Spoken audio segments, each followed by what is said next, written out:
என் தங்கப்பிள்ளையே, இன்று உன் வராகியானவள் உனக்கான ஒரு அவசர செய்தியினைக் கொண்டு ஓடோடி வந்திருக்கின்றேன். என் குழந்தையே, இன்று மாசி அமாவாசை. அமாவாசை என்பதே முன்னோருக்கான நாள். பித்ருக்களை வழிபடுவதற்கான மிகவும் அற்புதமான ஒரு நாள். அமாவாசையில் தர்ப்பணம் முதலான காரியங்களை செய்து முன்னோரை ஆராதித்து நிச்சயமாக அவர்களை வணங்கினால் நீயும் உன்னுடைய சந்ததிகளும் வளமோடு வாழ்வது உறுதியாகும். முக்கியமாக பித்ரு சாபம் இல்லாமல் பெருமகிழ்வோடு வாழ வேண்டும்.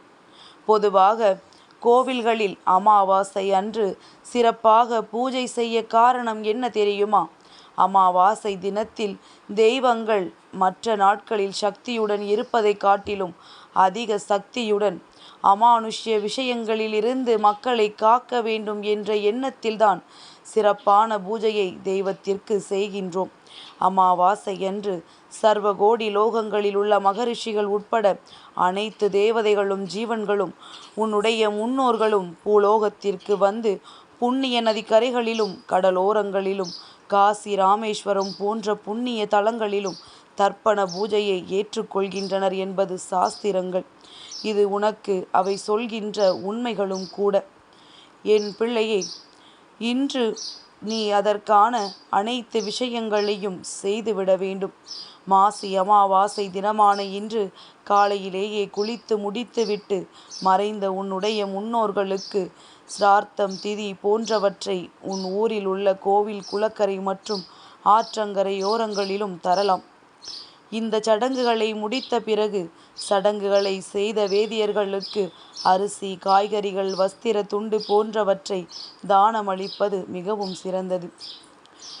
என் குழந்தையே, அமாவாசை நாளில் திதி தர்ப்பணம் போன்றவற்றை தர இயலாதவர்கள் வீட்டிலேயே முன்னோர்களை வழிபட்டு நான் சொல்வது போல காக்கைக்கு இந்த ஒரு உணவினை நீ கொடுத்தால் போதும். முன்னோர்களுக்கு திதி கொடுத்த பலன் உனக்கு முழுமையாக கிடைக்கும். என் குழந்தையே, பொதுவாக காகம் ரூபத்தில்தான் நாம் பித்ருக்களை காண்கின்றோம். நம் இல்லத்திற்கு காகம் வந்து அமர்ந்தால், அதுவும் இது போன்ற அமாவாசை நாட்களில் வந்து அமரும் பொழுது நம்முடைய இல்லத்திற்கு முன்னோர்கள் வருகை புரிந்ததாக நாம் கருதுகின்றோம். என் பிள்ளையே, அது உண்மையும் கூட. அதனால் காகம் உன்னுடைய இல்லத்திற்கு இன்று வரும் இந்த ஒரு உணவை மட்டும் அதற்கு கொடுத்தால் போதும் என்றுதான் அம்மா சொல்கின்றேன். என் பிள்ளையே, இந்த வாழ்க்கையில் முன்னோர்கள் விட்டு சென்ற மீதியைத்தான் நீ வாழ்ந்து கொண்டிருக்கின்றாய். பாவங்களானாலும் சரி, நல்ல விஷயங்களானாலும் சரி, எது உன்னை தொடர்ந்து வருகின்றதோ அதில் அவர்களின் பங்கும் அதிகமாக இருக்கின்றது. என் பிள்ளையே, அவர்கள் பல புண்ணியங்களை சேர்த்து வைத்ததனால்தான் இன்று நீ அனுபவிக்கின்ற கஷ்டங்கள் எல்லாம் ஓரளவுக்காவது உனக்கு தீர்ந்து கொண்டிருக்கின்றது.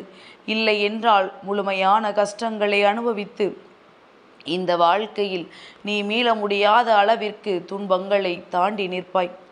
என் பிள்ளை, நீ ஒரு நொடி சிந்தித்து பார். நேற்று உனக்கு ஒரு பிரச்சனை ஏற்பட்டது. அந்த பிரச்சனையை உன்னால் தாங்கிக் கொள்ளவே முடியவில்லை. அதை எப்படி நாம் சமாளிக்க வேண்டும் என்றும் உனக்கு புரியவில்லை. முடியாத பட்சத்தில் கண்ணீர் விட்டு கதறி அழுதாய். ஏதேனும் ஒரு நல்ல முடிவு நமக்கு கிடைத்து விடாதா என்று உன்னுடைய மனதினை அமைதிப்படுத்த முயற்சி செய்தாய். பல முயற்சிகளுக்கு பிறகு இறுதியாக இரவு உறக்கத்தை எடுத்து கொண்டாய். ஆனால் விடிந்த பொழுது உனக்கு அந்த கஷ்டங்கள் சற்று குறைவாக இருந்தது.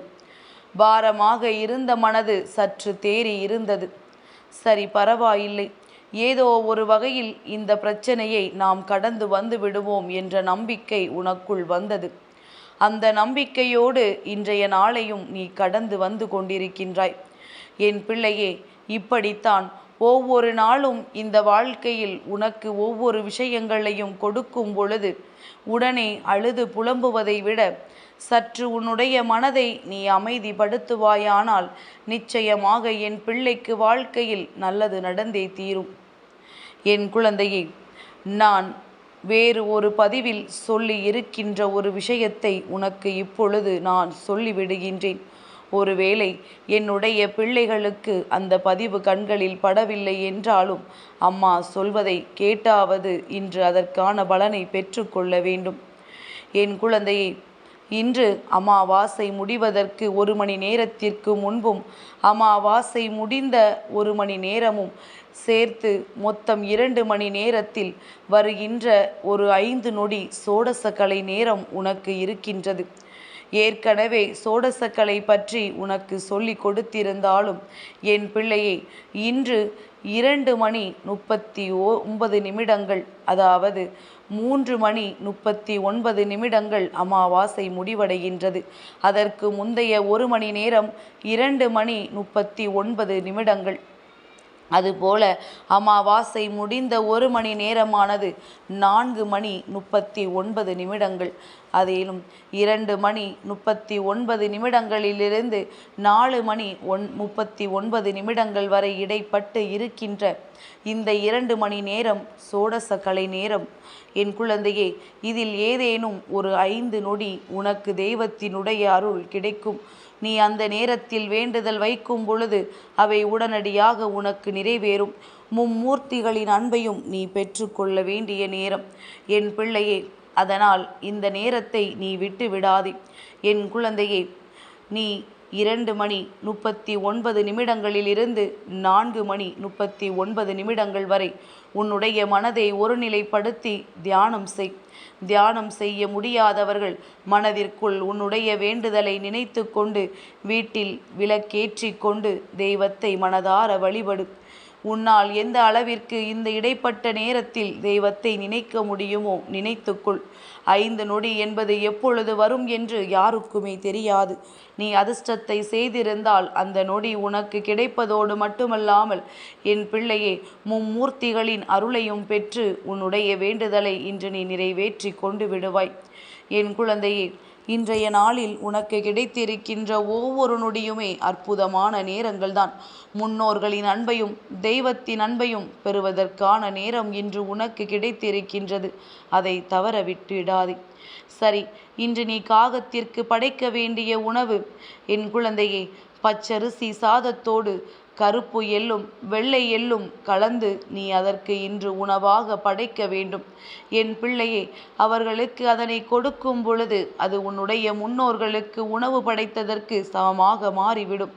அவர்களும் மனம் குளிர்ந்து அந்த உணவை உண்டு அங்கிருந்து செல்வார்கள். என் பிள்ளை, உன்னுடைய வாழ்க்கையில் நடக்கின்ற பல விஷயங்கள் உனக்கு எந்த அளவிற்கு மனம் வேதனையை கொடுக்கும் பொழுதெல்லாம் நீ துவண்டு விழுந்தாயோ, இனிமேல் அவையெல்லாம் உன்னை விட்டு நீங்கி உனக்கான நல்ல நேரம் ஆரம்பிக்கப் போகின்றது. இந்த வாழ்க்கையில் உனக்கு என்னவெல்லாம் கிடைத்ததோ அதுவெல்லாம் உனக்கு சந்தோஷத்தை எதிர்காலத்தில் கொடுப்பதற்காகத்தான் என்பதனை புரிந்து கொண்டு, இனி ஏனும் என்னுடைய பிள்ளை உன்னுடைய வாழ்க்கையில் உன்னுடைய மனது நிம்மதியடைவதற்கான வழி ஏதேனும் இருக்கின்றதா என்பதை பற்றி மட்டுமே நீ சிந்திக்க வேண்டும். யார் என்ன சொன்னாலும் அதை பற்றிய கவலை உனக்கு வேண்டாம். என் தங்கமே, உனக்கு வாழ்க்கையில் எதுவெல்லாம் நடக்க வேண்டும் என்று இருக்கின்றதோ அதையெல்லாம் உன் தாயானவள் நான் நிச்சயமாக நடத்தி கொடுக்கின்றேன். வராகியினுடைய அன்பினை பெற்ற குழந்தைகள் யாருமே ஒரு பொழுதும் வாழ்க்கையில் சோர்ந்து நின்றுவிடக்கூடாது. நான் ஏதேனும் ஒரு வகையில் உனக்கான முன்னேற்றத்தை தேடி கொண்டு வந்து கொடுப்பேன். இன்று உனக்கான பித்ரு சாபம் நீங்கவும், இன்று மும்மூர்த்திகளின் அருளை பெறவும் உனக்கான 2 வழிகளை அம்மா காண்பித்து கொடுத்திருக்கின்றேன். இதை நீ சரியாக செய்ய வேண்டும். மனதில் நம்பிக்கையோடு செய்ய வேண்டும். ஏதோ அம்மா சொல்லிவிட்டால் அதனால் இதனை செய்துவிட வேண்டும் என்று நினைக்கக்கூடாது. இதை செய்தால் நம் வாழ்க்கையில் நிச்சயமாக நல்லது நடக்கும். நம்முடைய பித்ருக்கள் நம்மை ஆசீர்வதிப்பார்கள். அவர்களிடம் இருந்து நமக்கு ஏதேனும் சாபம் கிடைத்திருந்தால் கூட அது நீங்கிவிடும் என்ற எண்ணத்தை உனக்குள் நீ வைத்திருக்க வேண்டும்.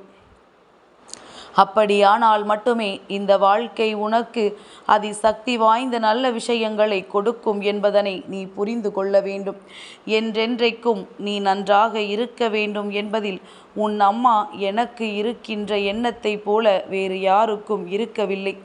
நான் என்றுமே உன்னை பற்றியே சிந்தித்து கொண்டிருக்கின்றேன். உன்னுடைய வாழ்க்கையை பற்றி சிந்தித்து கொண்டிருக்கின்றேன். நீயும் அதை பற்றி அக்கறை கொள்வாயானால் அம்மா சொல்வது போல செய்து பார். என் தங்கப்பிள்ளைக்கு இந்த வராகி அம்மாவினுடைய ஆசீர்வாதங்கள் எப்பொழுதும் உண்டு.